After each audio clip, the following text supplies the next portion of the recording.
Olá! No caminho para se compreender o pensamento de Marx e Engels, é comum que se recorra a certos comentaristas. Por vezes, este caminho é infrutífero, mas, por outras, podem nos aportar elementos que facilitem a compreensão deste complexo pensamento que é desenvolvido no interior da concepção materialista da história. No vídeo de hoje, vamos fazer um pequeno exercício resgatando um texto de Ernest Mandel, que está em seu livro A Formação do Pensamento Econômico de Karl Marx, publicado pela editora Zahar. Vamos trabalhar em cima do capítulo 1, que se intitula Da Crítica da Propriedade Privada à Crítica do Capitalismo. Mandel, neste capítulo, faz um interessante percurso mostrando como que Marx e Engels chegaram ao comunismo por caminhos distintos, muito embora em ambos já estivesse presente a preocupação de se compreender o que era a sociedade capitalista e suas contradições. Neste sentido, Mandel começa por observar que Marx e Engels não seguiram o mesmo caminho para chegar a uma compreensão comum. Se havia algo de comum em ambos, era o ponto de partida, ou seja, a dialética hegeliana, o humanismo de Feuerbach e a consciência de si defendida por Bruno Bauer. É importante observar que Marx e Engels, até o início da década de 40, não haviam se encontrado. Foi um feliz acaso que conduziu os dois a uma produção teórica de mais de 4 décadas.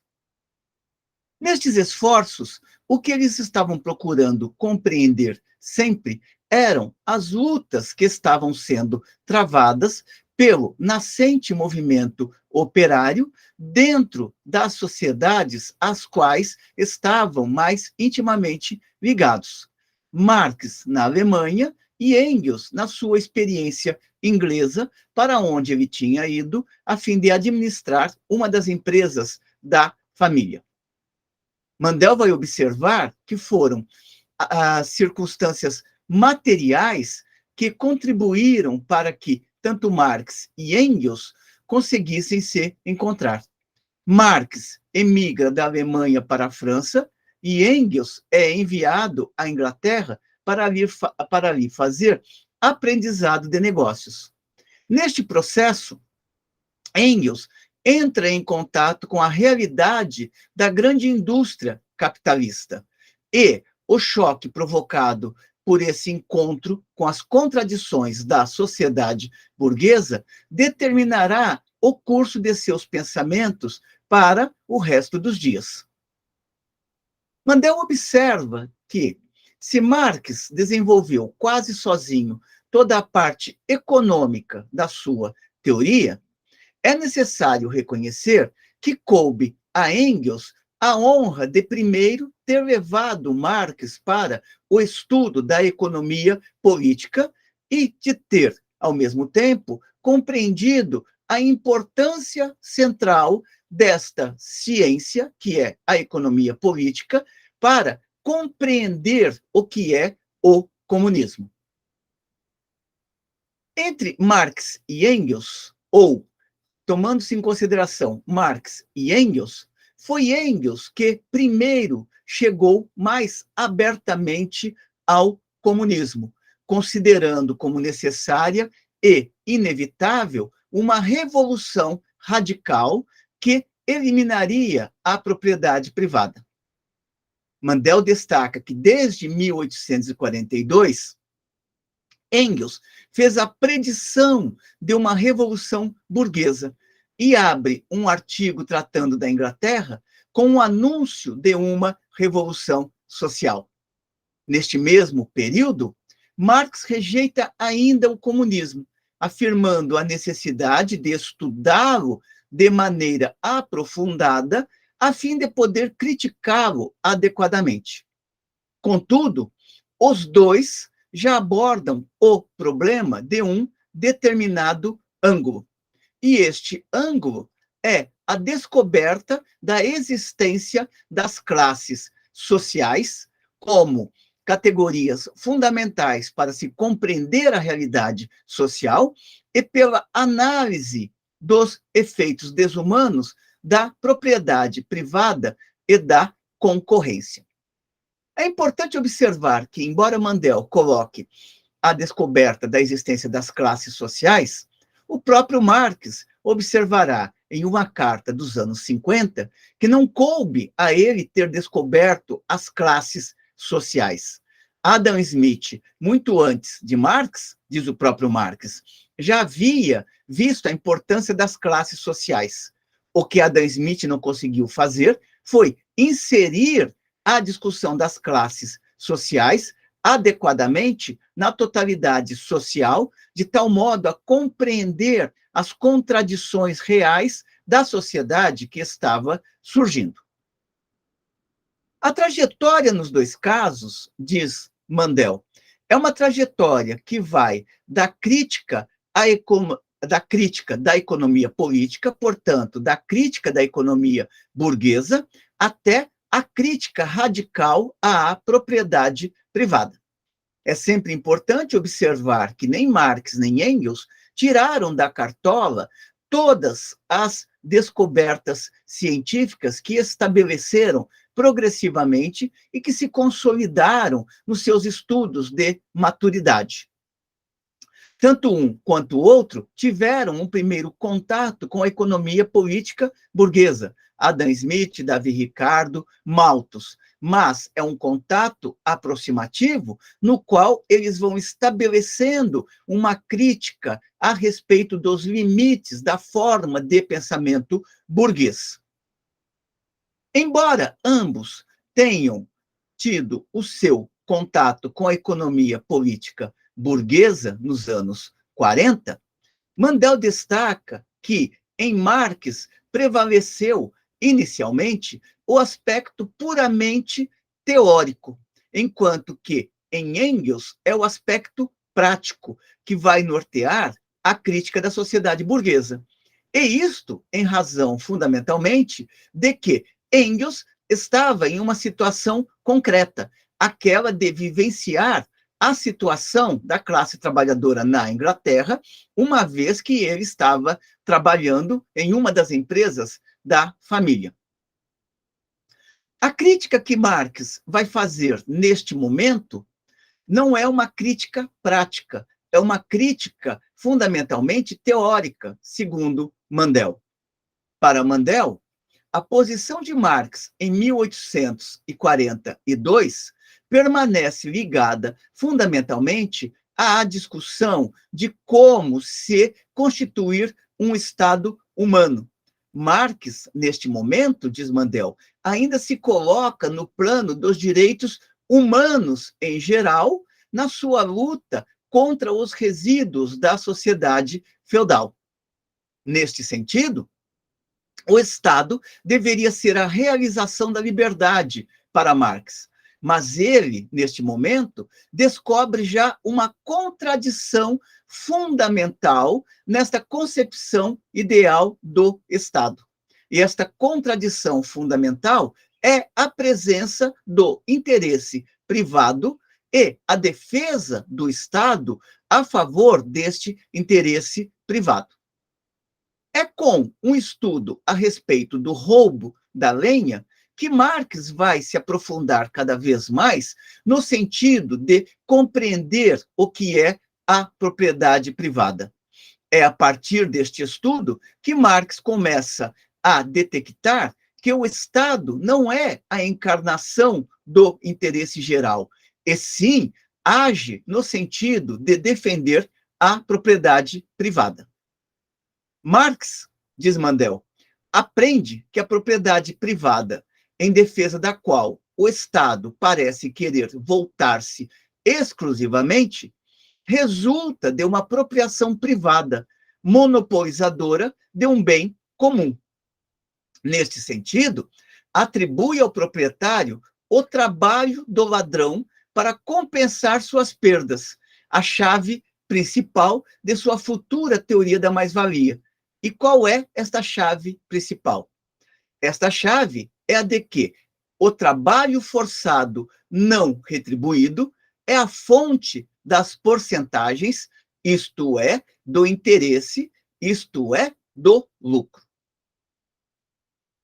Desde essa entrada na matéria, a crítica política conduziu o jovem Marx ao limiar de uma crítica da economia política. Portanto, Marx vai se constituindo cada vez mais em um crítico da teoria econômica burguesa.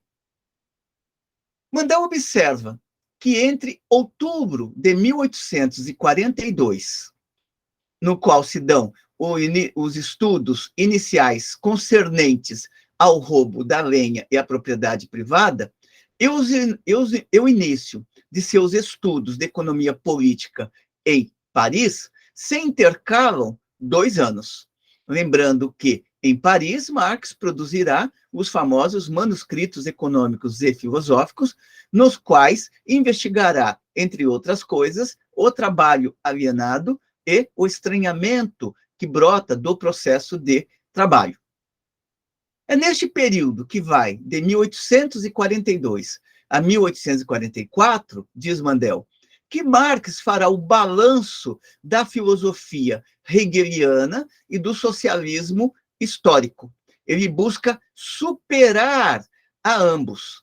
Superar aqui, diz Mandel, no sentido hegeliano, dialético, ou seja, implica que tudo que é válido nas posições superadas é conservado nas posições novas. Com isto, Mandel quer dizer que Marx simplesmente não vai jogar fora o pensamento anterior, mas produzirá um salto qualitativo em relação ao pensamento anterior, se apropriando do que há de racional nas formas de pensamento legadas tanto pelo pensamento hegeliano, pela filosofia hegeliana, quanto também pelo socialismo utópico. É sempre importante observar que tanto Marx quanto Engels foram sempre extremamente respeitosos em relação ao pensamento de Hegel e em relação aos pensadores do socialismo utópico, Robert Owen, Charles Fourier, Saint-Simon. Mandel continua observando que a gênese do interesse de Marx pela questão social foi se desenhando progressivamente.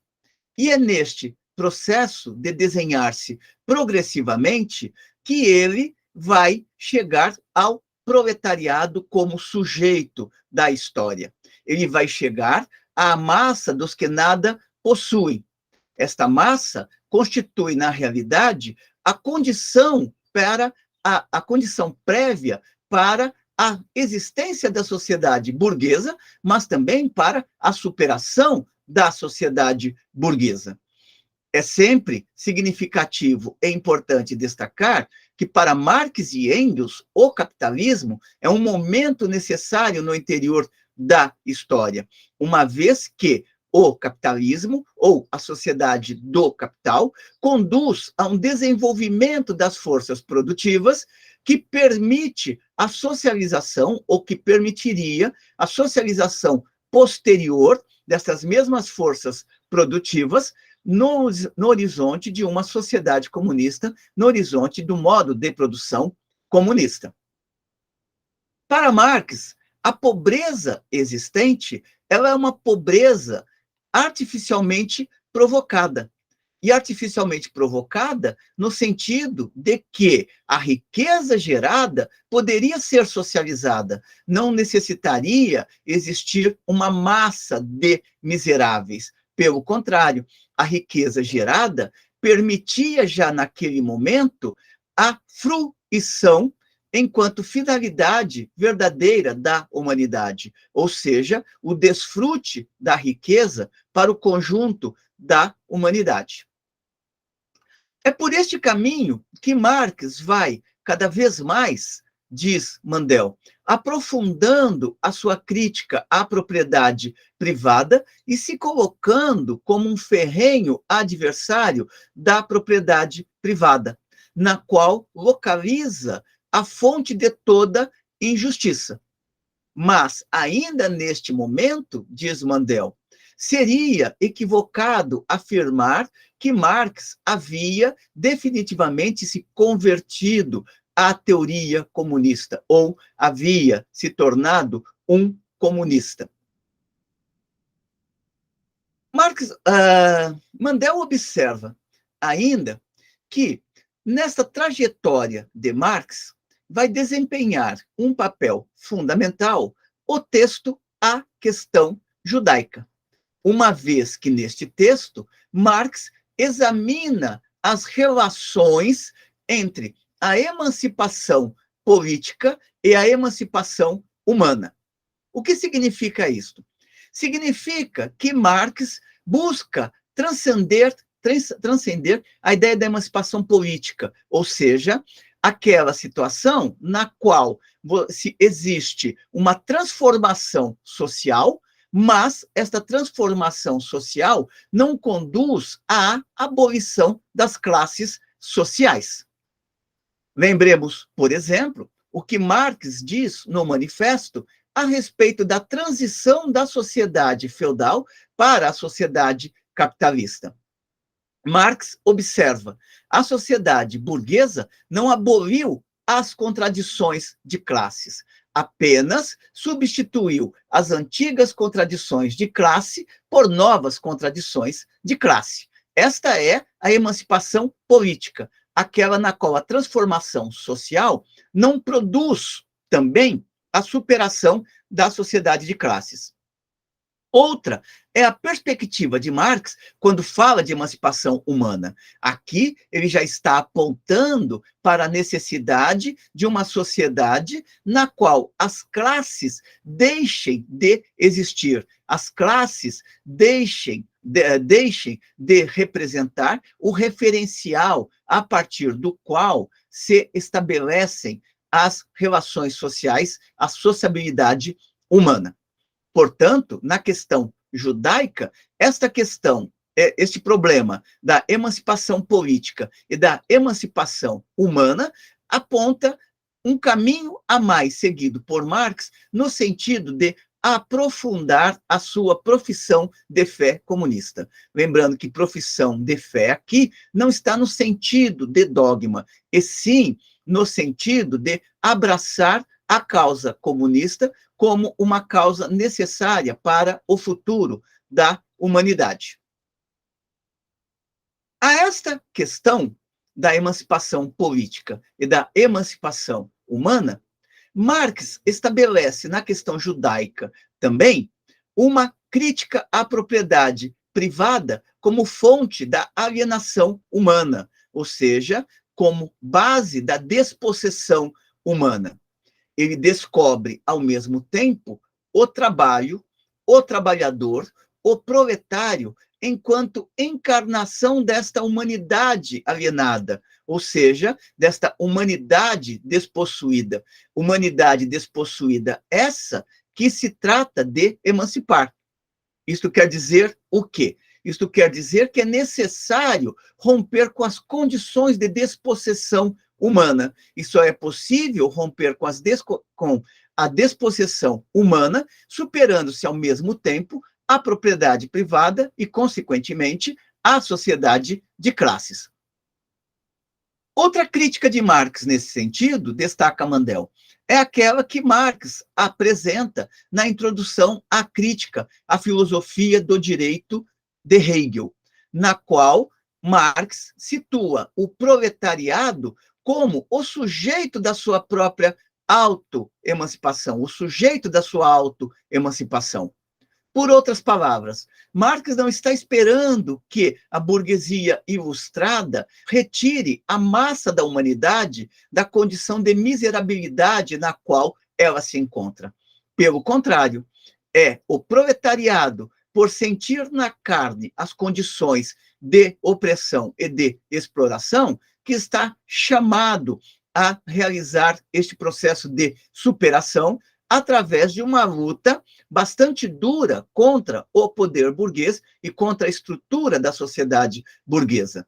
Daí que, neste texto, Introdução à Crítica da Filosofia do Direito de Hegel, Marx fará do proletariado o autor de sua autoemancipação. Ou seja, se a sociedade de classes precisa ser superada, o sujeito da história para esta superação é a classe trabalhadora. Neste texto, diz Mandel, Marx se tornou consciente de que a relação da indústria e do mundo da riqueza em geral com o mundo político é um problema maior da época moderna. Por este caminho é que Marx vai cada vez mais caminhar no sentido da descoberta do papel revolucionário do proletariado enquanto negador da propriedade privada e se coloca ainda, neste momento, a aproximação ou o caminho para que o pensamento de Marx e o de Engels convirjam cada vez mais e a aproximação entre ambos se consolide a partir do primeiro encontro ocasional que tiveram. É lógico que o Marx e Engels deste período, diz Mandel, ainda não são nem o Marx maduro, muito menos o Engels maduro. Prevalece ainda, em vários momentos, a leitura da condição proletária dentro de um certo espírito moralista. A condição proletária é condenada como injusta, como fundada sobre a injustiça, como imoral.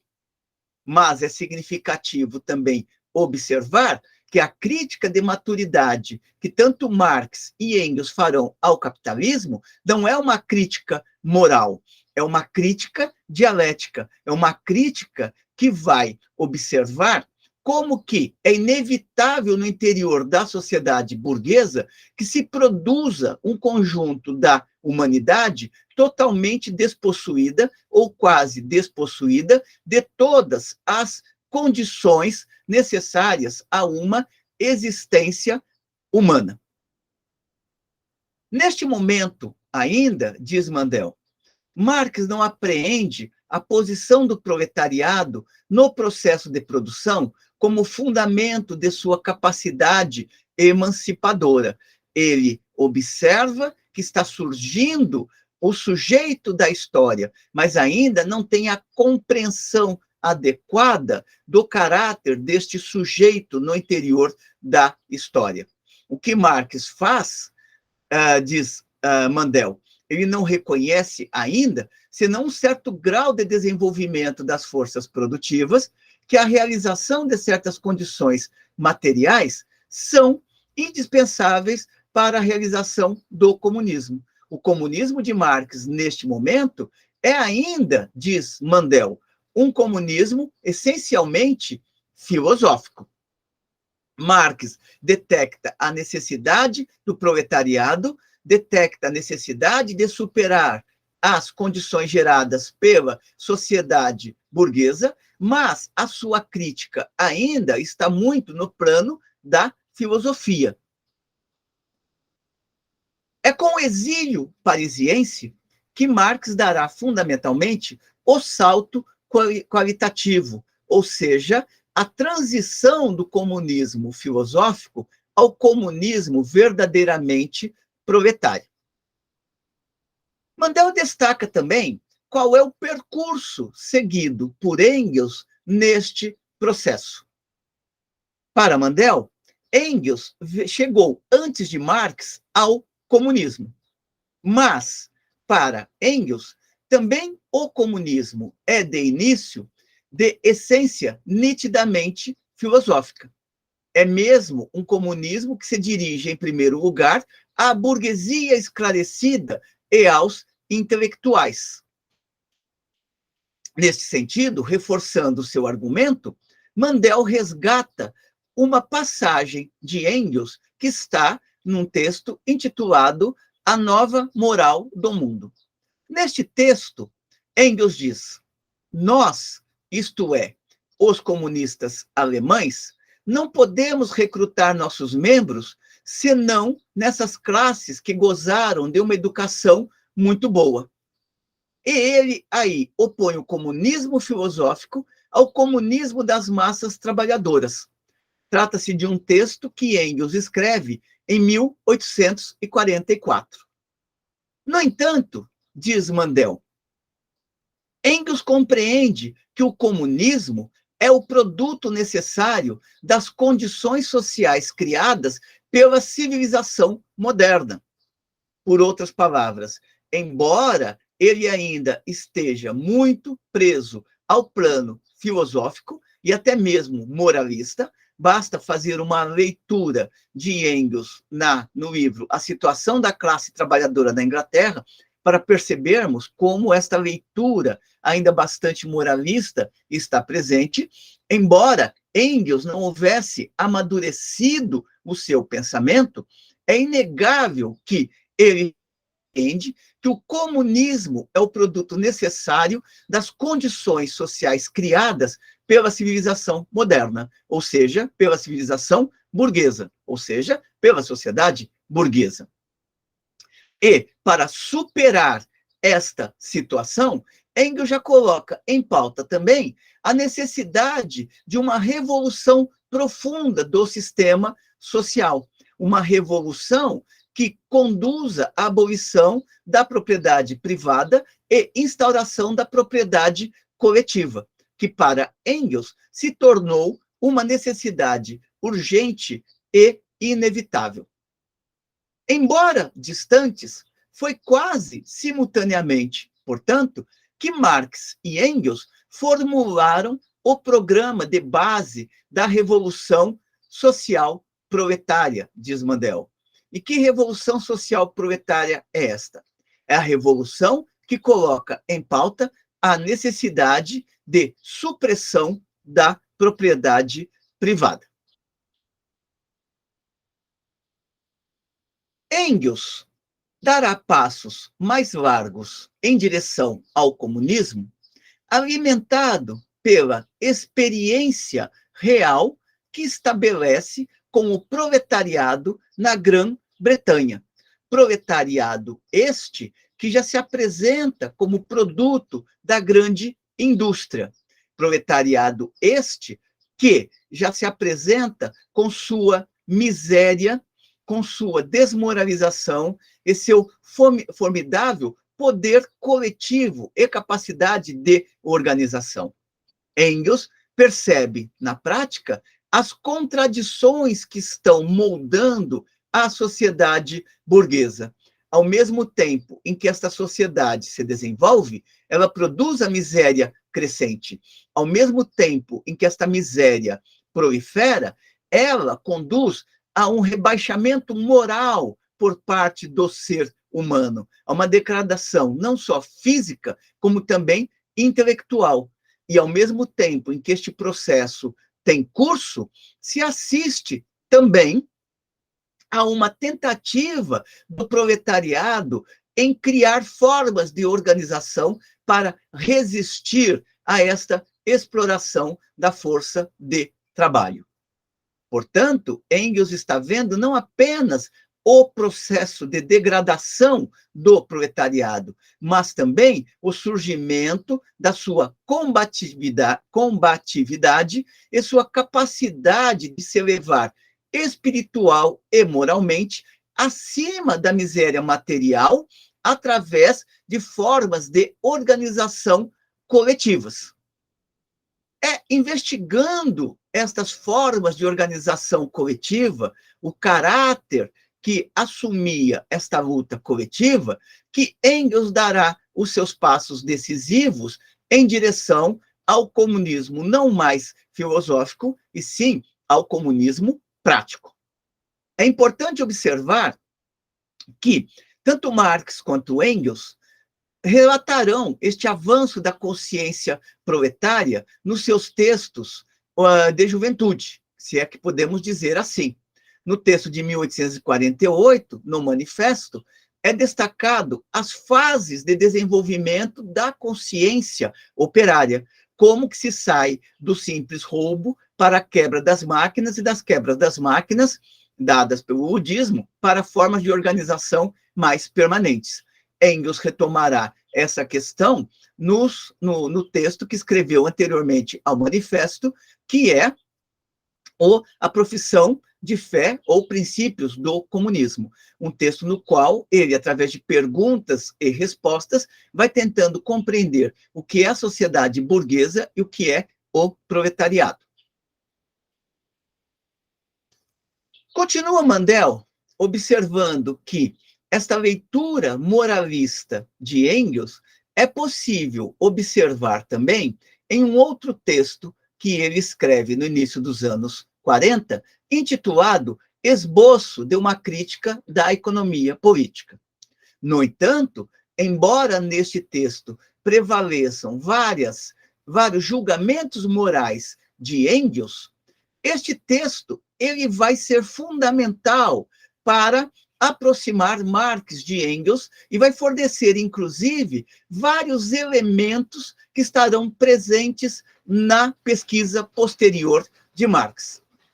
Neste texto, ou neste artigo, observa Mandel, Engels opera a junção da crítica da propriedade privada com a crítica do capitalismo, afirmando que a divisão entre o capital e o trabalho resulta inevitavelmente da propriedade privada e que essa divisão conduz à divisão da sociedade burguesa em classes antagônicas, à divisão da humanidade em capitalistas e em operários.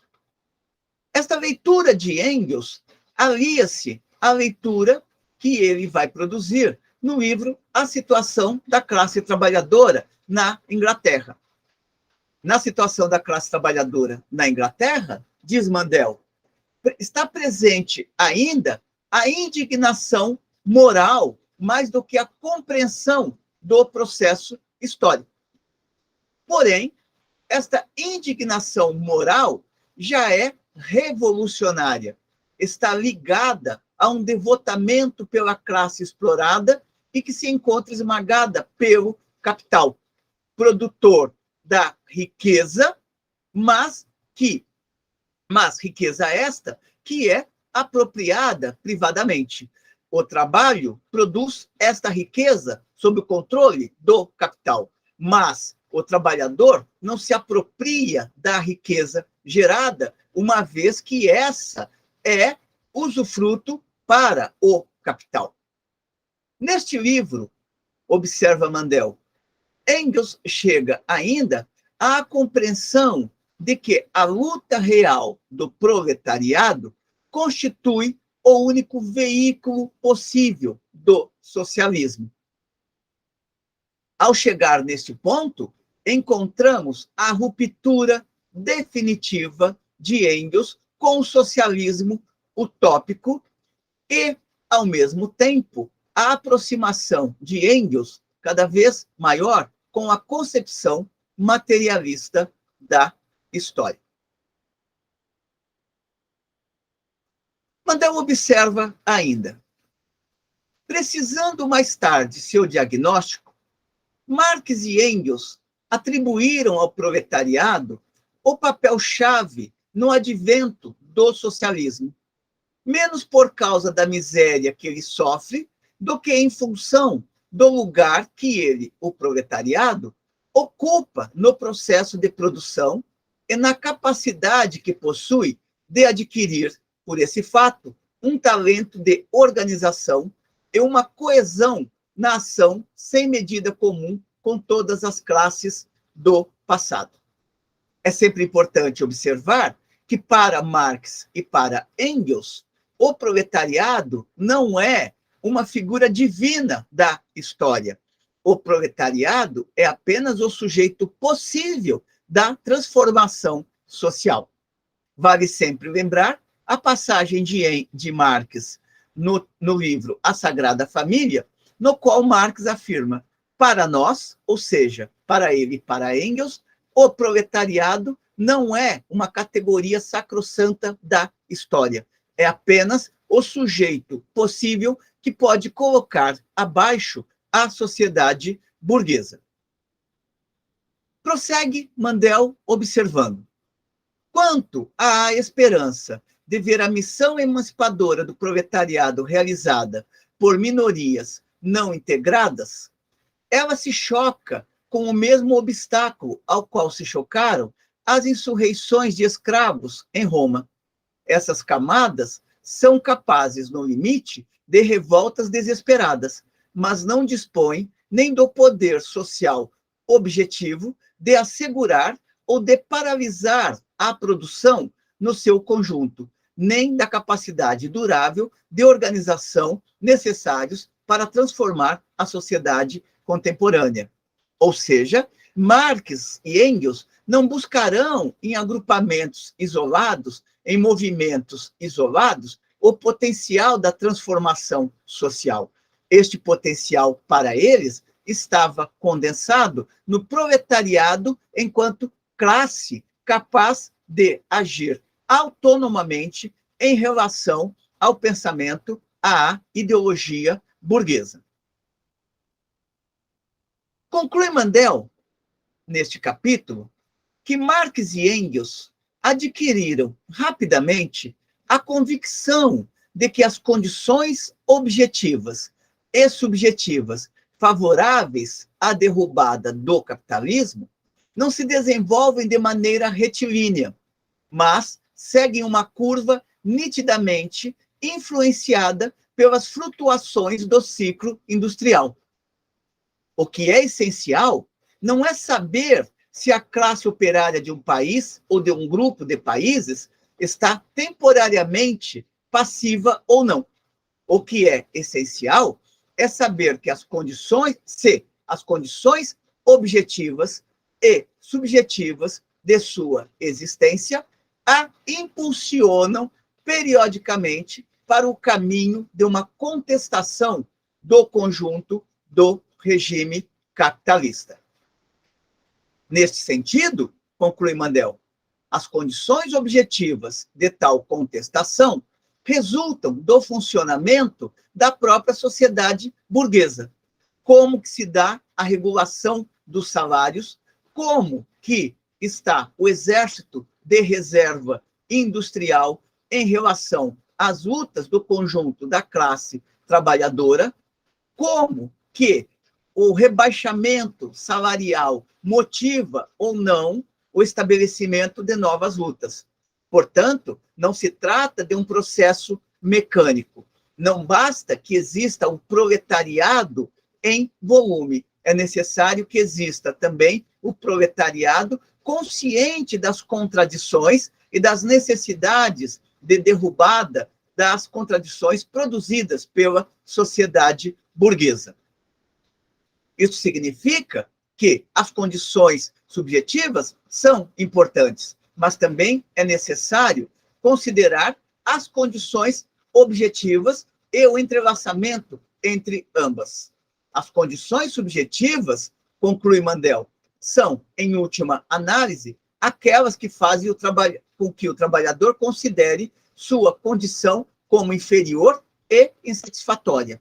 Mas é necessário que estas condições subjetivas também estejam ligadas ou estejam à altura das condições objetivas. Não basta apenas ter um alto desenvolvimento industrial para que o capitalismo caia, assim como não basta a vontade mera e simples deste ou daquele trabalhador para conduzir a derrocada da sociedade burguesa. Com estas considerações, Mandel fecha este primeiro capítulo do seu livro A Formação do Pensamento Econômico de Marx.